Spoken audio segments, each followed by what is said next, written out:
Hi കൂട്ടുകാരെ, എല്ലാവർക്കും സുഖമല്ലേ? അപ്പം ഞാനിന്നിവിടെ ഉണ്ടാക്കാൻ പോകുന്നത് പൊട്ടറ്റോ റൈസാണ്. അപ്പോൾ അതിനായിട്ട് ഒരു പാൻ എടുത്തിട്ടുണ്ട്. അതിലേക്ക് ആവശ്യത്തിന് എണ്ണ ഒഴിച്ച് കൊടുക്കാം. അതുപോലെ തന്നെ പെരിഞ്ചീരകം ഇട്ട് അതൊന്ന് പൊട്ടിയ ശേഷം ചെറുതാക്കി അരിഞ്ഞ് വെച്ച് സബോള കൂടി ചേർത്ത് കൊടുക്കാം. എന്നിട്ട് നന്നായിട്ടൊന്ന് വഴറ്റി കൊടുക്കാം. ഇനി അതിലേക്ക് ആവശ്യത്തിന് വേണ്ട ഉപ്പിട്ട് കൊടുക്കാം. എന്നിട്ടൊന്ന് മിക്സ് ചെയ്ത ശേഷം ഇഞ്ചി വെളുത്തുള്ളി പേസ്റ്റ് കൂടി ചേർത്ത് കൊടുക്കുന്നുണ്ട്. അതും കൂടി ചേർത്ത് നന്നായിട്ടൊന്ന് വഴറ്റി കൊടുക്കാം. ആ ഇഞ്ചിൻ്റെയും വെളുത്തുള്ളിൻ്റെയും പച്ചമണം മാറുന്നത് വരെ ഒന്ന് വഴറ്റി കൊടുക്കാം.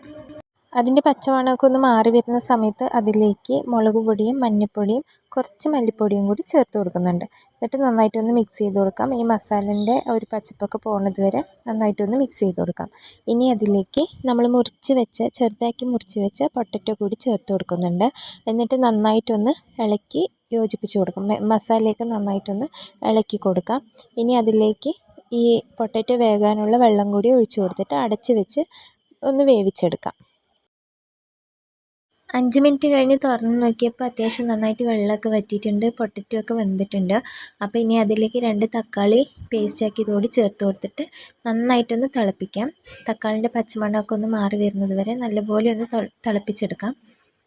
നന്നായി തിളച്ചൊന്ന് കുറുകി വരുന്ന സമയത്ത് അത്യാവശ്യം ഗ്രേവി ഉള്ളപ്പോൾ തന്നെ നമുക്ക് ചോറ് ഇട്ട് കൊടുക്കാം. സാധാരണ ഇതിന് പൊന്നരി റേഷനരിയൊക്കെയാണ് ഇട്ട് കൊടുക്കുന്നത്. ഞാനിപ്പോൾ കുത്തരിയാണ് ഇട്ട് കൊടുക്കുന്നത്. എന്നാലും നന്നായിട്ട് തന്നെ ഉണ്ടാവും. അപ്പോൾ ഞാൻ കുത്തരി കൂടി ചേർത്തിട്ട് നന്നായിട്ടൊന്ന് മിക്സ് ചെയ്ത് കൊടുക്കാം. അപ്പോൾ അടിപൊളി ടേസ്റ്റാണ്. കറിയൊന്നും ഇല്ലയെന്ന് വെച്ചാൽ ഇതുപോലെയൊക്കെ ചെയ്താൽ ഒരു നേരം കഴിക്കാനൊക്കെ എല്ലാവർക്കും കുട്ടികൾക്കൊക്കെ നന്നായിട്ട് ഇഷ്ടപ്പെടും. അപ്പോൾ എല്ലാവരും ഒന്ന് ട്രൈ ചെയ്ത് നോക്കാം. അപ്പോൾ എൻ്റെ വീഡിയോസ് ഇഷ്ടപ്പെട്ടാൽ ലൈക്ക് ചെയ്യാനും ഷെയർ ചെയ്യാനും സബ്സ്ക്രൈബ് ചെയ്യാനും മറക്കരുതേ.